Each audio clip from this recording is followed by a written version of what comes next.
Hello everyone.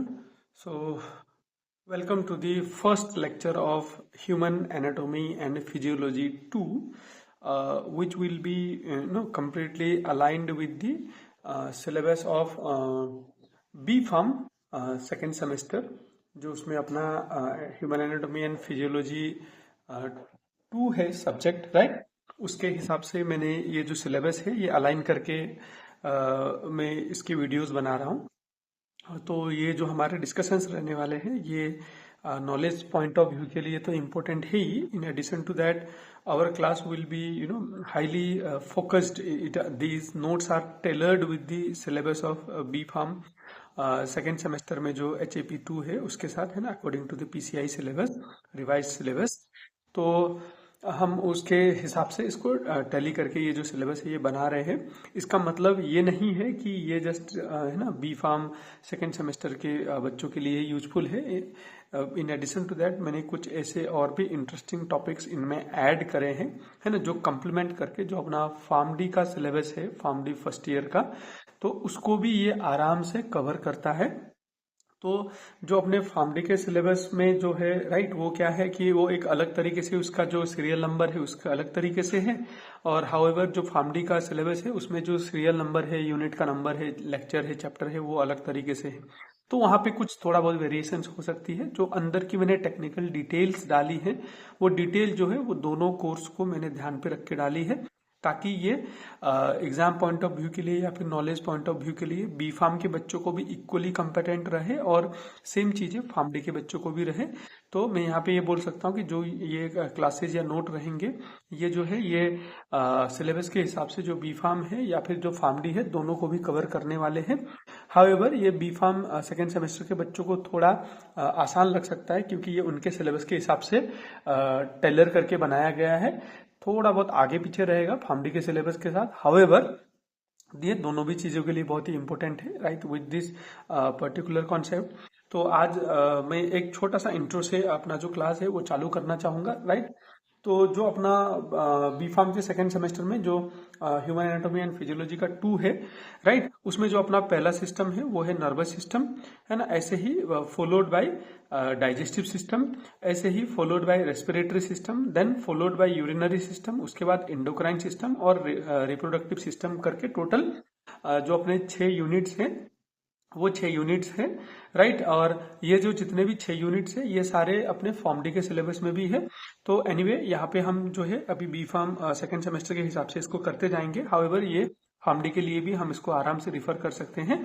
अगर मेरे को ऐसा मौका मिला तो मैं इसको थोड़ा बहुत अराइन करके तो फिर अपना जो फार्म डी फर्स्ट ईयर है उसके लिए भी ये जो वीडियो है वो आराम से थोड़ा बहुत इसमें कैलिबर करके वो डाल सकता हूँ। हाउएवर आप इसको रिफर कर सकते हो, not only B form and form D. तो जो अपने बाकी कोर्सेज रहते हैं जैसे अपना बीटेक का जो अपना कॉस्मेटिक साइंस है, ऐसे अपना जो डिप्लोमा इन फार्मेसी है, या फिर बाकी आप कोई भी हेल्थ एंड अलाइड कोर्सेज से बिलोंग करते हो, तो वहाँ पे अगर अगर आपके सिलेबस में ह्यूमन एनाटॉमी एंड फिजियोलॉजी है तो वहाँ के लिए भी यहाँ पे आपको एक रेफरेंस वाली चीजें आपको देखने को मिल जाएंगी, राइट।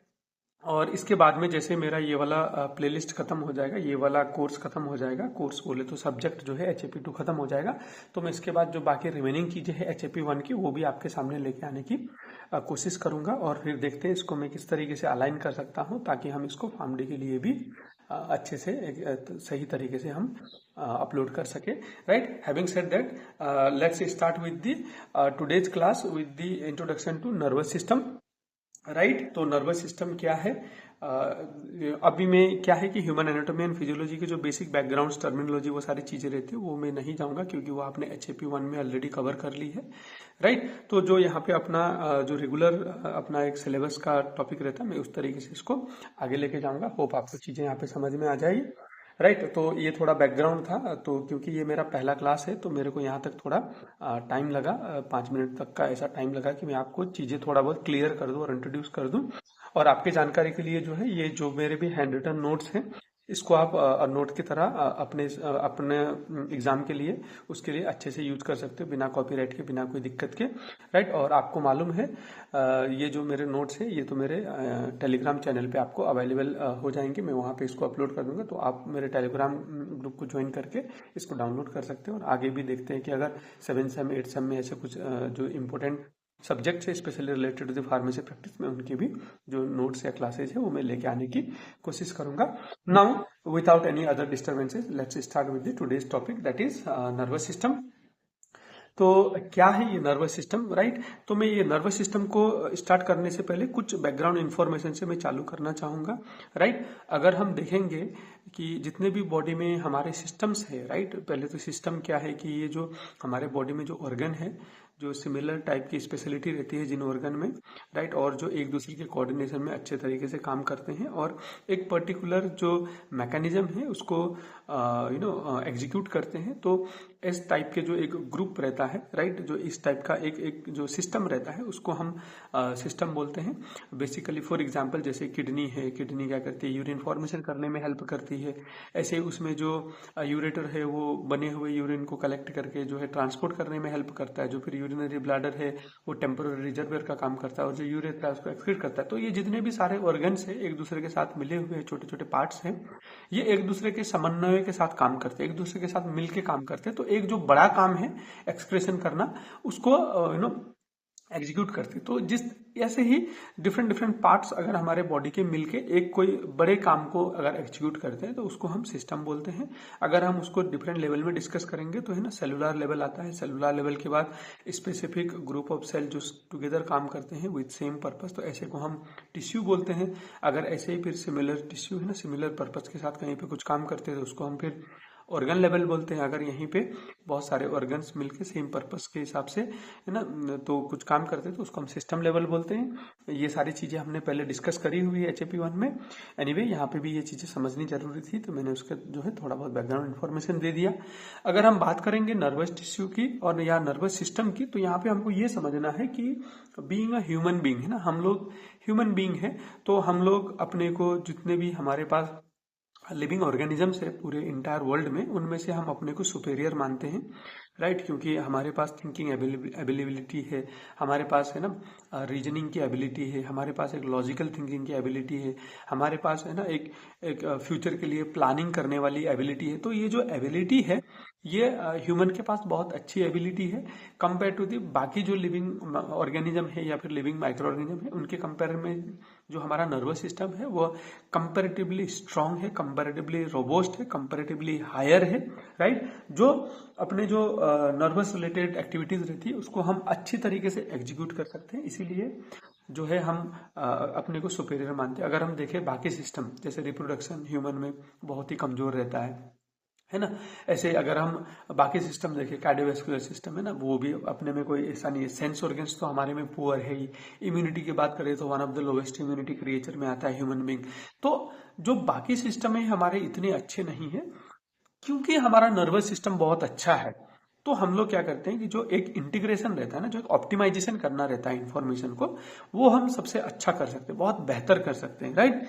तो जो हम ये ऑप्टिमाइजेशन बहुत अच्छा करते हैं, इस ऑप्टिमाइजेशन की वजह से क्या होता है कि हम चीजों को बहुत सटीक तरीके से है ना, बहुत प्लान्ड तरीके से एग्जीक्यूट कर सकते हैं, जो हमारे लिए एक फायदेमंद साबित होता है और हमको एक सुपेरियर लिविंग बींग्स बनाता है जो बाकी लिविंग बींग्स है हमारे वर्ल्ड में उसके कंपैरिजन पे, राइट? होप तो यहाँ पे जो नर्वस सिस्टम है इसका जो है आपको एक बैकग्राउंड, एक जो भूमिका रहती है वो आपको समझ में आ गया होगा।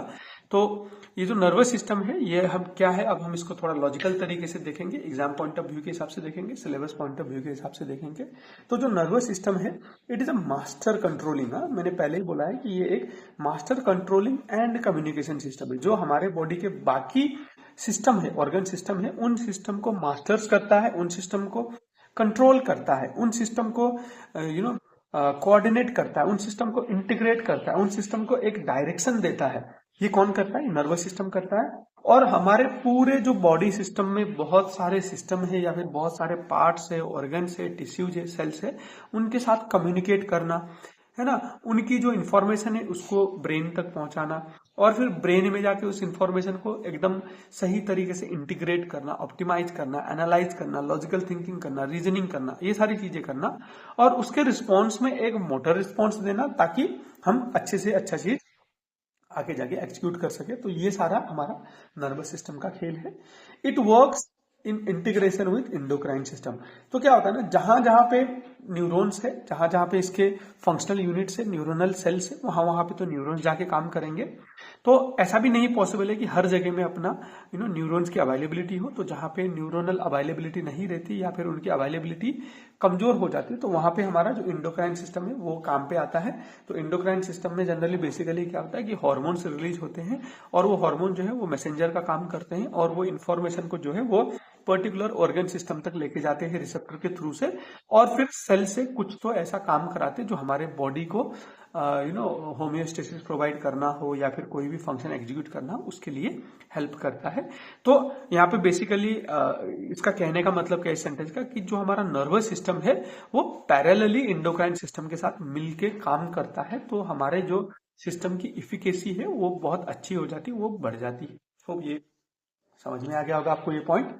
देन जो हमारा, अगर हम नर्वस सिस्टम की बात करें, सेंट्रल नर्वस सिस्टम की बात करें, तो बेसिकली उसमें अगर हम ब्रेन की बात करें, जिसको हम हेडक्वार्टर भी बोलते हैं, तो mass of brain is around 2 kg। जो हमारा ब्रेन है वो 1.5 से 2 kg का होता है। जो मोटा मोटी हमारे जो बॉडी है उसका 3% बॉडी वेट बनाता है। एक हम नॉर्मल इंडिविजुअल जो है तो उसका 70 से लेकर 75 kg तक के जो बॉडी वेट रहता है उसको हम नॉर्मल बॉडी वेट बोलते हैं, है ना। उस बॉडी वेट के हिसाब से अराउंड 3% जो हमारा बॉडी वेट है वो ब्रेन का है। और ये जो अपना ब्रेन है one of the most complex organ system है हमारे बॉडी में। बाकी सिस्टम की आज भी हमको फिर भी बहुत सारी डिटेल समझ में आ गई है, जबकि जो नर्वस सिस्टम है उसकी इतनी सारी कॉम्प्लेक्सिटी है कि उसको आज तक हम अच्छी तरीके से नहीं समझ पाए हैं। तो उसको समझने के लिए हमको और ज्यादा मेडिकल रिसर्च की जरूरत है, और जहां पे हमने समझ लिया है वो भी मतलब बहुत कोई ऐसा सिंपल नहीं है, बहुत ही कॉम्प्लेक्स प्रोसेस है, राइट। तो हमारे अगर नर्वस सिस्टम की अगर हम बात करें तो हमारे नर्वस सिस्टम में कुछ इंपॉर्टेंट स्ट्रक्चर्स है, कुछ इंपॉर्टेंट पार्ट्स है ऑर्गन सिस्टम से। जैसे सबसे पहले जो अपना हेडक्वार्टर सबसे मेन हो गया वो है अपना ब्रेन, है ना। ऐसे ही फिर आता है हमारा क्रेनियल नर्व्स। ये क्रेनियल नर्व्स बोले तो ये हमारे एक्सप्रेस वे है जो इन्फॉर्मेशन को एकदम सटीक तरीके से, बेसिकली जो हमारे बॉडी में सेंस ऑर्गन है उन सेंस ऑर्गन के साथ कनेक्ट करते हैं, ताकि जो एकदम इंपॉर्टेंट जो सबसे क्रूशियल इंफॉर्मेशन है हमारे बॉडी में वो बिना किसी रुकावट के आराम से हमारे ब्रेन तक पहुंचे और ब्रेन उसको आराम से इंटीग्रेट करे, जो हमारे सर्वाइवल इंस्टिंक्ट के लिए भी बहुत जरूरी होता है। तो वो जो एक एक्सप्रेस वे जैसे निकलते हैं उनको हम बोलते हैं क्रेनियल नर्व्स, है ना। और फिर इनके छोटे छोटे ब्रांचेस भी रहते हैं, जैसे हम लोग एक्सप्रेस वे को जोड़ने वाले हाईवेज बोल सकते हैं, राइट, जो इन्फॉर्मेशन को एक जगह से दूसरी जगह पे लेके जाते हैं। ऐसे ही आता है स्पाइनल कॉर्ड, राइट। ये जस्ट हमारे वर्टिब्रे के अंदर रहता है। आगे हम जाके पूरे यूनिट में इनके बारे में एकदम डिटेल में हम डिस्कस करने वाले हैं पूरे एचएपी में। फिर ऐसे ही स्पाइनल कॉर्ड से निकलते हैं अपने स्पाइनल नर्व, जैसे अपने ब्रेन से निकलते हैं क्रेनियल नर्व, है ना। और ये स्पाइनल नर्व्स के भी अपने अपने ब्रांचेज रहते हैं। ऐसे ही फिर आता है कॉन्सेप्ट ऑफ गैंग्लिया। ये क्या है हम आगे जाके डिस्कस करेंगे, राइट। ऐसे ही आता है अपना इंटरिक प्लक्सेस, क्योंकि अपना एक इंटीरियर जो इंटरिक नर्वस सिस्टम रहता है, ये एक अलग सा नर्वस सिस्टम है जो अपने सेंट्रल और पेरिफेरल नर्वस सिस्टम से थोड़ा अलग तरीके से बिहेव करता है, राइट। अपना ही एक उनका मैकेनिज्म है। ऐसे ही फिर इनके में आते हैं सेंसरी रिसेप्टर्स, जो सेंसरी जो इम्पल्सेस रहते हैं उनको रिसेप्ट करते हैं और उनको हमारे बॉडी सिस्टम में भेजते हैं। तो ये कुछ इसके स्ट्रक्चर्स हो गए जो नर्वस सिस्टम को कंप्रोमाइज करते हैं। तो यहाँ पे अभी हम फर्स्ट क्लास है, तो आज के क्लास में क्या है कि हम थोड़ा सरफेस एक जस्ट इंट्रोडक्शन जैसा चीजें देख रहे हैं। तो हमारा अगर हम देखेंगे तो नर्वस सिस्टम में क्या क्या है ना। नर्वस सिस्टम को अगर हम लार्जली क्लासिफाई करेंगे तो सबसे पहला आएगा सेंट्रल नर्वस सिस्टम और पेरिफेरल नर्वस सिस्टम। हम दो पार्ट्स में इसको क्लासिफाई कर सकते हैं। तो जो जो पेरिफेरल नर्वस सिस्टम है इसको आपने एचएपी 1 में कवर कर लिया है। ये क्या बोलते हैं, पेरिफेरल नर्वस सिस्टम में अपना एक आता है सोमेटिक वाला, फिर आता है ऑटोनोमिक, है ना। ऑटोनोमिक में जो फिर हम इसको क्लासिफाई कर सकते हैं सिंपैथेटिक और पैरासिम्पैथेटिक बोल के, राइट, जो हमारे बॉडी को ऑटोनोमिकली कंट्रोल कर रहा होता है डिपेंडिंग ऑन द नीड। ऐसे अगर हम सेंट्रल नर्वस सिस्टम की डिस्कस करेंगे तो वहां पे हम लार्जली ब्रेन और स्पाइनल कॉर्ड के बारे में डिस्कस करते हैं। जो ब्रेन और स्पाइनल कॉर्ड है उसको हम सेंट्रल नर्वस सिस्टम बोलते हैं, है ना। तो यहाँ पे अगर हम होल इंटीग्रेशन देखेंगे अपना सेंट्रल नर्वस सिस्टम का तो वो कुछ इस तरीके से बनता है। जो अपना सेंट्रल नर्वस सिस्टम है ये जो अपना पेरिफेरल नर्वस सिस्टम है उसके साथ कोऑर्डिनेट करता है। तो जो अपना ये पेरिफेरल नर्वस सिस्टम है ना, तो फिर ये क्या करता है, ये सेंसरी में जो एफरेंट आर्टरियल्स रहते हैं ना, जहां से इंफॉर्मेशन आती है उसको हम बोलते हैं एफरेंट। आती है मतलब ए से, तो एफरेंट ए से, कंफ्यूज नहीं होना। एफरेंट मतलब जहां पे चीजें आती है। तो बेसिकली जो सेंसरी सिस्टम है हमारे सेंस ऑर्गन्स के चीजों को परसेप्ट करती है। ऐसे अगर हम पेरिफेरल नर्वस सिस्टम में अगर हम मोटर चीजें देखेंगे तो जहाँ पे इफेक्टार ऑर्गन होते हैं, जहाँ पे इफरेंट आर्टिकल्स रहते हैं, इफरेंट न्यूरॉन्स रहते हैं। ये जो इफरेंट है इनमें ये दो टाइप के रहते हैं। एक होता है सोमैटिक वॉलेंटरी, जो हमारे कंट्रोल में रहता है, जैसे मैं अभी यहाँ पे हाथ से लिख रहा हूँ कि ये मेरे कंट्रोल में है, मैं इसको लिखना चाह रहा हूँ, तो ये मोटर इफेक्ट है। और एक आता है ऑटोनोमिक, जैसे इनवॉलेंट्री चीजें हो गई जो मेरे कंट्रोल पे नहीं है, जैसे मेरा हार्ट कंटिन्यूसली बीट कर रहा है ना, मेरा डाइजेशन ऑनगोइंग है, मेरा यूरिनरी सिस्टम से यूरिन बन रहा है, और कुछ ग्लैंड्स जो सिक्रीट कर रही है, तो ये मेरे कंट्रोल पे नहीं है। ये जो है ऑटोनोमिक नर्वस सिस्टम जो है वो उसको खुद कंट्रोल करता है। और ये जो इनवॉलेंट्री चीजें हैं या ऑटोनोमिक चीजें, इन्हीं में से दो सबसे मेजर ब्रांच रहते हैं। एक आता है पैरासिम्पैथेटिक, राइट, जो हमारे बॉडी को डाइजेशन या फिर बॉडी को जो रेस्ट मिलता है उसको कंट्रोल करते हैं, है ना, उसको प्रोपोगेट करते हैं। ऐसे जो अपना सिंपैथेटिक रहता है, वो सिंपैथेटिक फाइट और फ्लाइट रिस्पॉन्स आप लोगों ने काफी सुना होगा। तो ये एक दूसरे के बैलेंस में हमारे बॉडी सिस्टम में काम करते हैं, और जो डे टू डे लाइफ का एक बैलेंस रहता है उसको मेंटेन करके बैठते हैं, राइट। तो ये कुछ जो इन्फॉर्मेशन थी आज का, क्योंकि हमारा ये इंट्रोडक्टरी क्लास था, तो हम यहाँ पे बहुत सारी चीजें टेक्निकल चीजें डिस्कस नहीं करेंगे, राइट। जो मैंने यहाँ पे एक आपको ओवरव्यू दिया नर्वस सिस्टम का, होप ये जो बेसिक एक बैकग्राउंड है ये वाला ओवरव्यू आपको समझ में आया होगा, है ना। जो अब हमारा नेक्स्ट क्लास रहेगा वहां पे हम एकदम अपनी सिलेबस की, अपने एकदम कोर्स कंटेंट वाली जो चीजें हैं उसको विदाउट एनी रुकावट उसको आराम से लेके जाएंगे।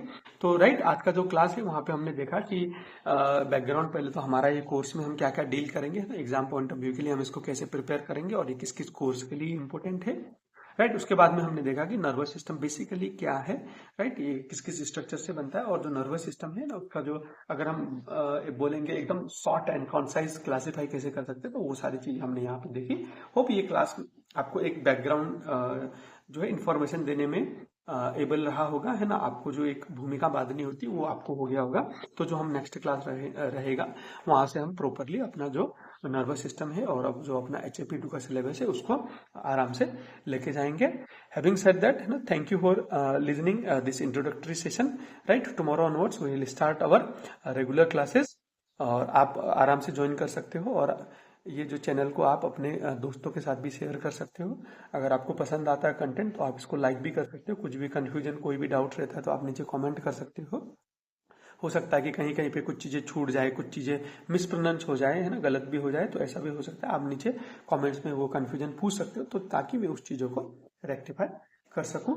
Having said that, share this channel with as many as your friends, and inform them कि even the handwritten notes are available in our Telegram channel. Having said that, thank you for listening to this class.